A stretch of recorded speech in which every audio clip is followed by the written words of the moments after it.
Mungkin saya, minta izin ya untuk melihat,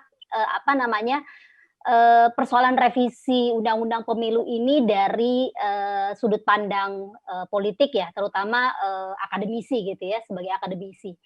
Saya melihat begini, kalau kita bicara soal, pemilu, ya kan kita perlu melihat lagi sebenarnya, apa sih esensi dari pemilu gitu ya, ketika kita mengadakan pemilu. Tadi juga sudah disampaikan sebenarnya di awal oleh, Bang Mardhani gitu ya, bagaimana pemilu itu seharusnya menjadi sarana kedaulatan, rakyat gitu ya. Nah, tetapi juga dalam praktiknya kan sebenarnya kita, perlu mempertemukan gitu antara kepentingan elektoral peserta pemilu gitu ya, dengan kebutuhan elektoral pemilih, gitu. Itu kenapa misalnya, di dalam undang-undang pemilu gitu ya, diatur hal-hal yang berkaitan dengan kompetisi pemilu. Nah, ada menurut saya ya, ada 4 prinsip yang, penting juga untuk kita ingat ketika kita bicara mengenai berbagai macam aturan di dalam undang-undang pemilu. Yang pertama adalah soal, transparansi gitu ya, prinsip transparansi. Jadi pengaturan yang berkaitan dengan kompetisi, yang berkaitan dengan pembiayaan pemilu, ini, harus memastikan adanya, transparansi gitu dan juga akuntabilitas gitu. Ini juga menjadi persoalan gitu.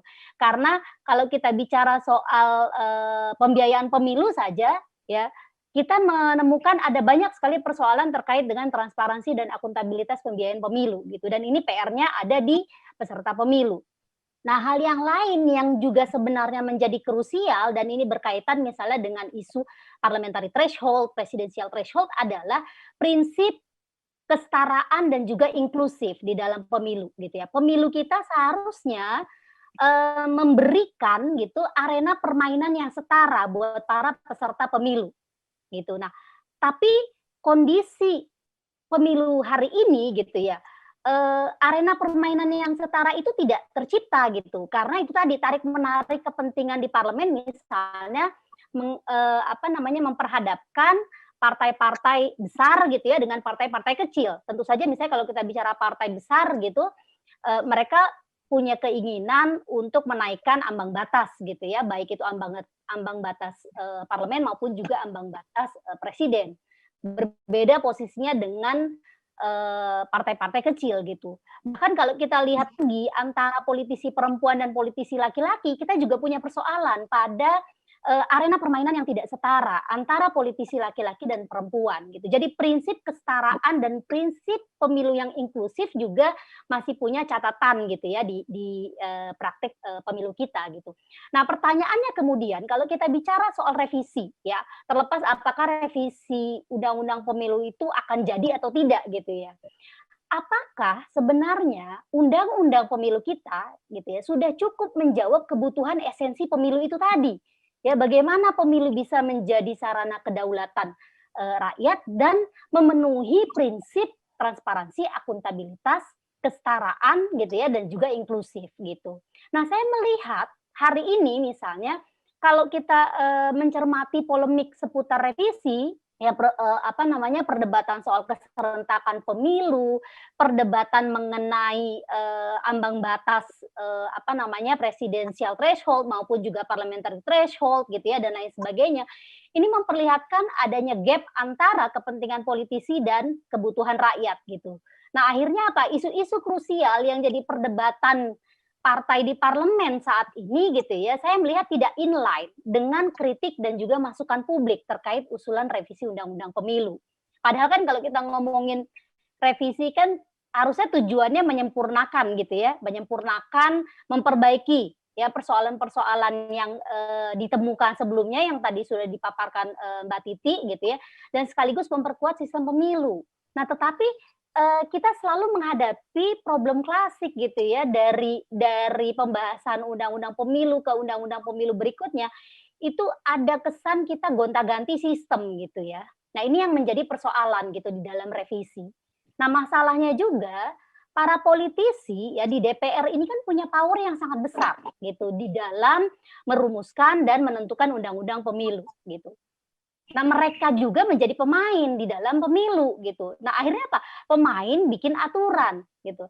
Nah, ketika pemain membuat aturan dan dia punya power yang sangat besar di dalam membuat aturan-aturan itu, gap antara kepentingan politisi dengan kebutuhan ya rakyat pada esensi pemilu itu tidak tercapai gitu. Jadi ada kesenjangan yang besar. Nah, justru saya melihat sebenarnya ada peluang gitu ya kalau kita ingin menjembatani gap yang ada. Nah, peluang ini ya terletak pada peran akademisi, peran peneliti dan juga sebenarnya peran organisasi masyarakat sipil gitu loh sebagai epistemic community ya yang sangat penting untuk menjembatani gap antara kepentingan elektoral politisi dengan kepentingan masyarakat gitu ya terhadap tujuan dan apa namanya prinsip-prinsip pemilu tadi. Kenapa saya ingin meng-highlight soal epistemic community ini? Ya pertama kalau kita lihat misalnya di dalam literatur politik gitu ya, keberadaan epistemic community di banyak negara ini kan mereka sangat krusial karena menjadi sumber informasi gitu ya dari para ahli dalam isu area tertentu. Itu kenapa misalnya di Indonesia kita bisa mengidentifikasi gitu dalam konteks pemilu ya kan ada lembaga-lembaga yang secara khusus mengkaji tentang isu-isu pemilu, melakukan riset-riset gitu ya mengenai pemilu. Nah, ada ekspertis yang apa namanya dihasilkan gitu ya di situ dan ini bisa menjadi bahan masukan gitu untuk para pembuat kebijakan.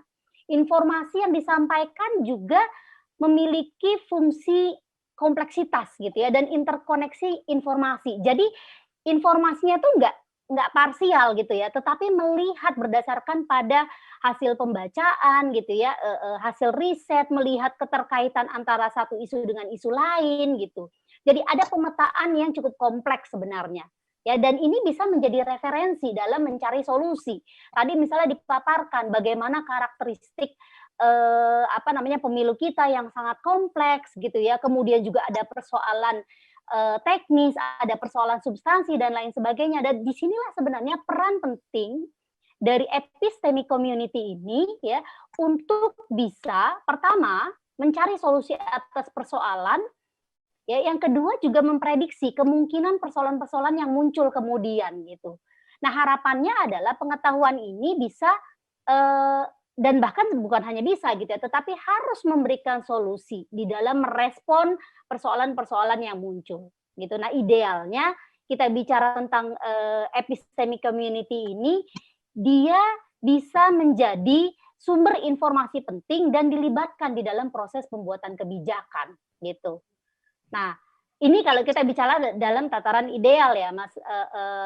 Nah, persoalannya adalah komunitas epistemik di Indonesia, ya, akademisi, LSM, gitu ya, peneliti, seringkali lebih banyak membantu kepentingan elit politik ketimbang ya kepentingan rakyat. Dan ini kadang-kadang penyebabnya simpel gitu ya, karena dana-dana yang bisa digunakan oleh akademisi atau aktivis untuk melakukan riset itu lebih mudah didapat dan lebih banyak didapat dari elit politik gitu ya ketimbang misalnya harus mencari dana untuk melakukan riset mandiri gitu ya atau mengandalkan dana-dana riset misalnya dari kampus gitu. Jadi paling gampang ya dapat dana dari elit gitu. Nah, masalah lain juga adalah di dalam tradisi pengambilan keputusan kita ya seringkali meminggirkan kelompok epistemik gitu ya.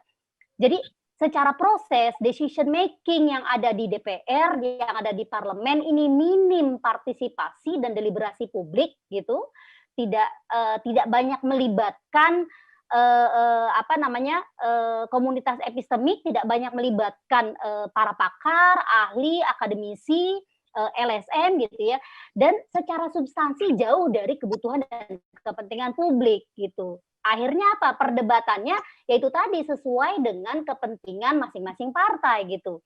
Antara partai yang satu dengan partai yang lain ribut dan itu jauh gitu ya dari esensi persoalan-persoalan yang sebenarnya ingin diselesaikan gitu loh. Kita sudah punya daftar persoalan yang banyak sekali dalam praktik pemilu kita, tetapi ya yang diperdebatkan di parlemen ini bukan solusi atas persoalan-persoalan tersebut gitu ya, melainkan apa yang menjadi kepentingan elektoral dari partai politik yang ada di, parlemen gitu. Nah itu yang saya pikir, perlu kita cermati juga gitu ya. Jadi jangan sampai kemudian, kita juga terseret gitu loh, ya terseret dalam dalam perdebatan partai-partai di, DPR ketika, membahas soal, isu-isu krusial di dalam pemilu, tetapi hal yang esensial gitu ya, dari, tujuan ya dilakukannya revisi undang-undang pemilu dan juga proses penyusunan revisi yang seharusnya deliberatif, partisipatif, itu justru, apa namanya, tidak muncul dalam diskursus publik hari ini.